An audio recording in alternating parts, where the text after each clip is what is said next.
Shalom saudara, kembali berjumpa dengan saya dalam program Setiap Hari Bersama Tuhan. Biarlah kiranya kebersamaan kita dengan Tuhan selalu menguatkan kita dan membangun iman kita dan membuat kita semakin dekat dan melekat dengan Tuhan. Hari ini firman Tuhan saya akan bacakan untuk saudara, diambil dari Mazmur pasal yang ke-70 ayat yang ke-6. Tetapi aku ini sengsara dan miskin ya Allah, segeralah datang, Engkaulah yang menolong aku dan meluputkan aku ya Tuhan, janganlah lambat datang. Saudara, setiap kita sebagai orang percaya, kita percaya kepada Tuhan Yesus Kristus.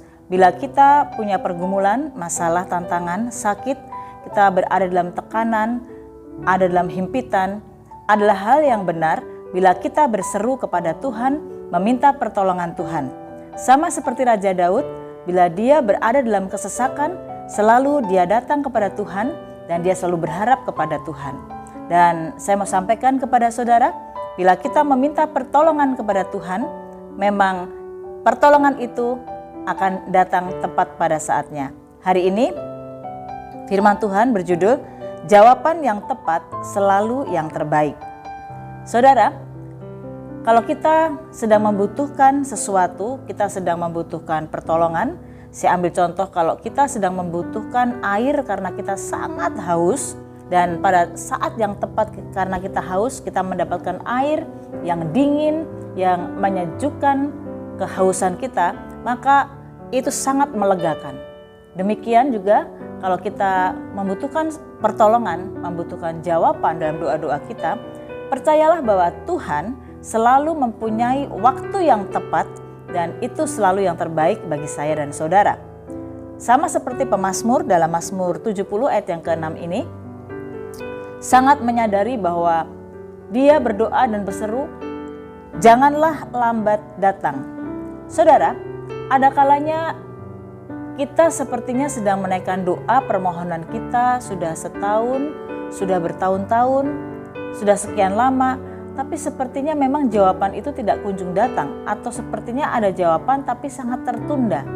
Dan seringkali ada banyak orang Kristen yang menjadi kecewa kepada Tuhan, menjadi marah, menjadi tidak memahami Tuhan, dan akhirnya bisa kemungkinan besar meninggalkan Tuhan. Namun saudara, pada pagi hari ini, pada saat ini, melalui program Setiap Hari Bersama dengan Tuhan, kita akan belajar satu kebenaran bahwa setiap kita berdoa, setiap saudara memanjatkan sebuah permohonan kepada Tuhan, saya mau sampaikan, Tuhan pasti akan menjawab doa saudara. Dan jawaban yang tepat, cara yang tepat, waktu yang tepat, itu pasti mendatangkan kebaikan bagi saya dan saudara. Hanya kita banyak tidak memahami. Di dalam Amsal dikatakan bahwa jalan Tuhan itu dari awal sampai akhir. Sayangnya banyak orang tidak memahami sampai kepada akhir. Kalau kita sering mendengarkan satu lagu, tangan Tuhan sedang merenda, suatu karya yang agung dan mulia. Rendaan itu belum selesai dalam hidup saudara. Tuhan sedang menata, Tuhan sedang merenda. Jadi jangan kecewa kepada Tuhan. Nanti-nantikanlah Tuhan. Saudara, kalau kita melihat, saya mau menarik satu kisah di dalam Alkitab yang sangat luar biasa. Di dalam Lukas pasal yang ke-8, mulai dari ayat 40 sampai 56. Kita tahu kisah ini dalam satu peristiwa yang sama, dalam satu aktivitas Tuhan Yesus bersama dengan murid-muridnya, momen yang sama, terjadi dua peristiwa yang menurut saya sangat luar biasa. Dan dari peristiwa ini ada pembelajaran rohani yang kita bisa tarik dalam firman Tuhan hari ini. Saudara, saya akan bacakan dalam Lukas pasal yang ke-8 dari ayat yang ke-40. Ketika Yesus kembali, orang banyak menyambut dia, sebab mereka semua menanti-nantikan dia. Maka datanglah seorang yang bernama Yairus, ia adalah kepala rumah ibadat, sambil tersungkur di depan kaki Yesus, ia memohon kepadanya supaya Yesus datang ke rumahnya. Karena anaknya perempuan yang satu-satunya yang berumur kira-kira 12 tahun hampir mati, dalam perjalanannya ke situ Yesus didesak-desak orang banyak. Saudara, kisah yang pertama, ada seorang yang bernama Yairus, seorang kepala rumah ibadat. Kita tahu kalau seorang kepala rumah ibadat adalah tempat untuk beribadah, yang artinya dia tahu Allah Abraham, Ishak dan Yakub. Yairus mendengar dari banyak orang bagaimana Yesus melakukan sebuah mujizat dan hal yang sangat luar biasa dilakukan oleh Tuhan Yesus pada waktu itu. Lalu Yairus datang kepada Yesus dalam desakan begitu banyak orang, bukan hanya murid-muridnya, tapi begitu banyak orang yang mengikut Yesus pada waktu itu. Yairus berusaha mendekat Yesus sampai di hadapan Yesus. Artinya Tuhan Yesus tahu dan melihat Yairus secara langsung. Yairus datang, bukan cuma datang meminta, tetapi dikatakan dalam Alkitab tadi, Yairus datang tersungkur di bawah kaki Yesus, bahkan memohon kepada Yesus untuk menyembuhkan anaknya, dikatakan di Alkitab, yang satu-satunya. Saudara, ini peristiwa yang pertama dalam satu momentum di dalam Lukas pasal 8 ayat 40-56. Peristiwa yang pertama ini tentang Yairus memohon kepada Yesus untuk kesembuhan anaknya. Tapi kalau kita baca selanjutnya saudara, ada peristiwa yang kedua. Saya akan bacakan untuk saudara selanjutnya. Ayat 43, adalah seorang perempuan yang sudah 12 tahun menderita pendarahan dan yang tidak berhasil disembuhkan oleh siapapun. Ia maju mendekati Yesus dari belakang dan menjamah jumbai jubahnya, dan seketika itu juga berhentilah pendarahannya. Ini peristiwa yang kedua. Kalau saya perhatikan sangat unik saudara. Yairus datang kepada Tuhan Yesus memohon kesembuhan dari depan Yesus. Artinya Tuhan Yesus melihat. Di hadapan Yesus dia tersungkur memohon pertolongan Yesus. Namun peristiwa yang kedua, seorang wanita yang 12 tahun pendarahan dan dikatakan di Alkitab tidak bisa disembuhkan oleh siapapun, sama-sama datang ke Yesus tetapi di belakang Tuhan Yesus. Jadi kalau secara logika Tuhan Yesus tidak lihat, kita tahu bahwa Tuhan Yesus Maha tahu, tapi yang saya mau sampaikan pada saudara, perempuan yang 12 tahun pendarahan ini datang kepada Yesus sama-sama tersungkur karena memang dia badannya lemah. Sudah bisa bayangkan 12 tahun pendarahan. Jadi mungkin sangat lemah sekali, sangat lemes saudara ya, seperti itu. Dia tersungkur, dia terseok-seok datang kepada Yesus, tapi dari belakang, artinya tidak secara langsung. Nah, dua peristiwa ini yang saya mau sampaikan pada saudara adalah dua peristiwa yang unik, tetapi mendapat hasil yang sama. Yang pertama, bagaimana kita bisa memahami untuk kita tahu bahwa jawaban dari Tuhan, dari semua doa dan permohonan kita pada waktu yang terbaik, saat yang terbaik, saat yang tepat, waktu yang tepat, itu terbaik buat saya dan saudara. Kita tarik satu pelajaran. Yang pertama, Yesus menjawab kebutuhan apapun kondisinya. Jadi Tuhan Yesus akan menjawab kebutuhan siapapun yang datang kepada Tuhan Yesus memohon pertolongannya. Apapun kondisinya, apapun situasinya, Tuhan Yesus satu-satunya jawaban. Ini yang kita tarik pertama dari pelajaran dari program Setiap Hari Bersama dengan Tuhan hari ini saudara. Jadi apapun kondisi saudara, apapun pergumulanmu, apapun masalahmu, kalau saudara datang kepada Tuhan, maka saya mau sampaikan pada saudara, mungkin kau belum mendapat jawaban, mungkin kau tidak mengerti kenapa waktu ini Tuhan terus berlalu, masalahku begitu pelik dan sepertinya tidak kunjung selesai. Aku sudah memohon kepadamu Tuhan, aku sudah berdoa, berharap, beriman kepadamu untuk menanti seorang anak keturunan. Kenapa belum dijawab Tuhan? Tuhan, aku sakit, kenapa tidak kunjung sembuh? Tuhan, aku sedang mencari pekerjaan, mengapa tidak dijawab? Apapun yang sedang saudara alami, apapun kondisinya, saya mau sampaikan pada saudara, Yesuslah satu-satunya jawaban. Dan saya mau katakan, mungkin Tuhan Yesus tidak langsung menjawab. Saudara tahu, pada dua peristiwa ini, seketika itu juga wanita yang menjamah jumbai jubah Tuhan, seketika itu juga dikatakan di Alkitab, dia sembuh. Seketika itu juga mendapatkan jawaban. Tapi Yairus bahkan yang memohon kepada Tuhan secara langsung, artinya Tuhan Yesus lihat, orang lain pun lihat. Saya mau katakan pada saudara, tidak pada saat itu dia dijawab. Ayat yang ke-49, Ketika Yesus masih berbicara, datanglah seorang dari keluarga kepala rumah ibadat itu dan berkata, "Anakmu sudah mati. Jangan lagi engkau menyusah-nyusahkan guru." Ayat 49. Saudara, jadi bayangkan, wanita yang 12 tahun pendarahan, sampai Tuhan Yesus berkata, "Siapa yang menyentuh aku?" Karena kan orang begitu banyak, saudara. "Siapa yang menyentuh aku? Karena ada kuasa yang mengalir dari diriku." Lalu murid Yesus berkata, "Tuhan, banyak yang menyentuh engkau." Saya percaya bukan berarti Tuhan Yesus bertanya, "Siapa yang menyentuh aku?" Tuhan Yesus tidak tahu.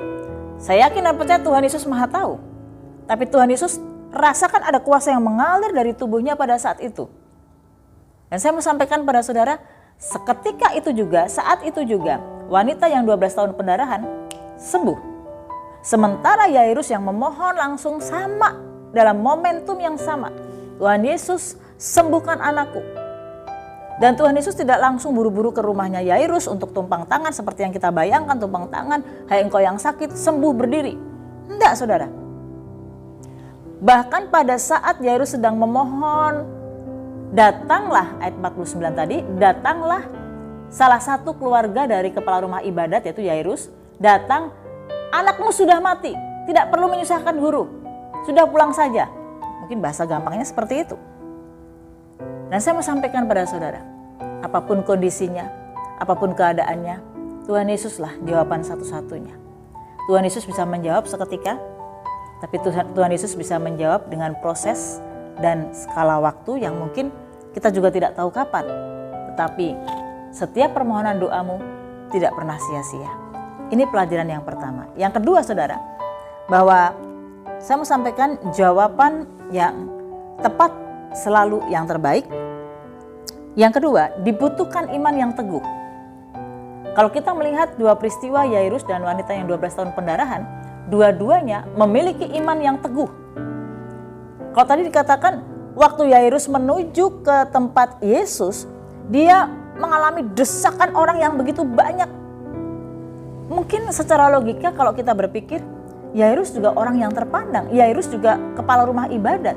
Kalau mungkin zaman sekarang Yairus itu mungkin ya termasuklah hamba Tuhan, termasuk gembala, termasuk pemimpin agama yang mungkin cukup disegani. Tetapi dia harus berdesak-desakan dengan begitu banyak orang. Yairus harus susah payah untuk mencapai Yesus.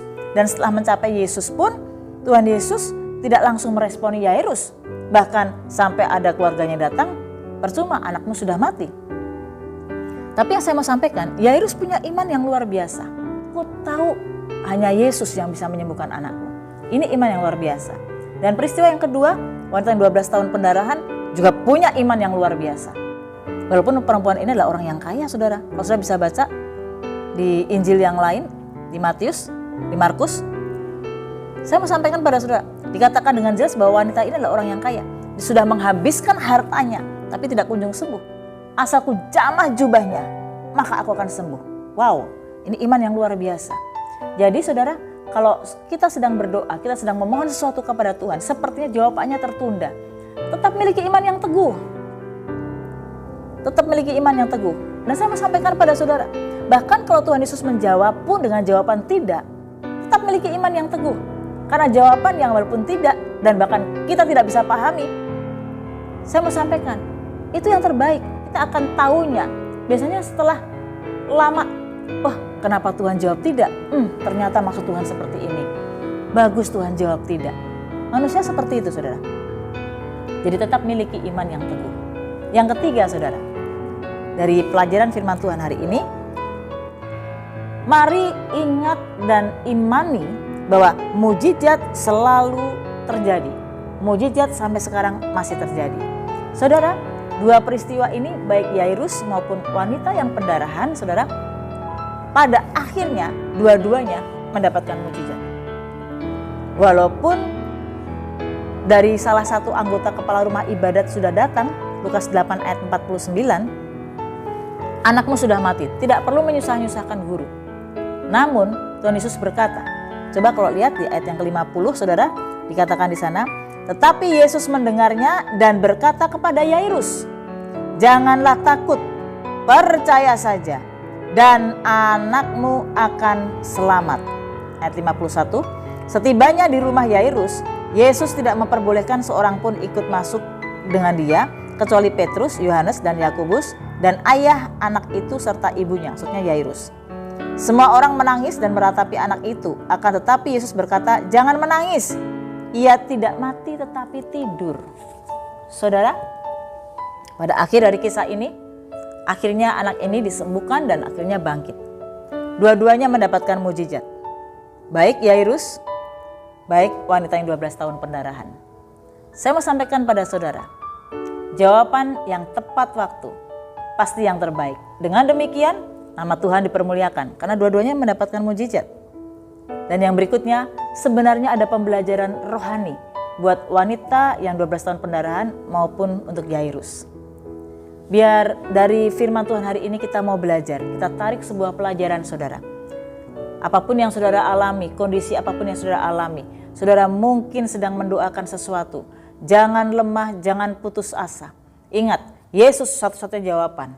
Yang kedua, miliki iman yang terus teguh. Apapun jawaban doa, pasti itu yang terbaik buat saudara. Dan yang ketiga, ingat, mujizat masih terjadi. Engkau akan alami mujizat. Apapun jawaban yang Tuhan berikan, itu adalah mujizat.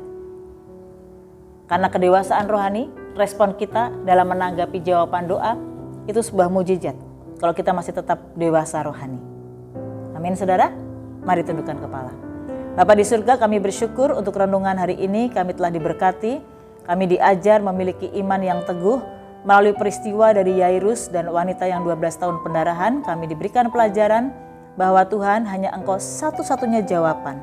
Ajar kami tidak lelah-lelahnya berdoa, memohon, tersungkur di bawah kaki-Mu, belajar merendahkan hati di hadapan-Mu. Dan ajar kami Tuhan ingat bahwa mujizat masih terjadi. Biarlah kiranya Tuhan firman-Mu hari ini terus menguatkan iman kami. Kami bersyukur Tuhan untuk firman-Mu hari ini. Di dalam nama Tuhan Yesus Kristus kami berdoa. Haleluya. Amin. Amin. Tuhan memberkati saudara.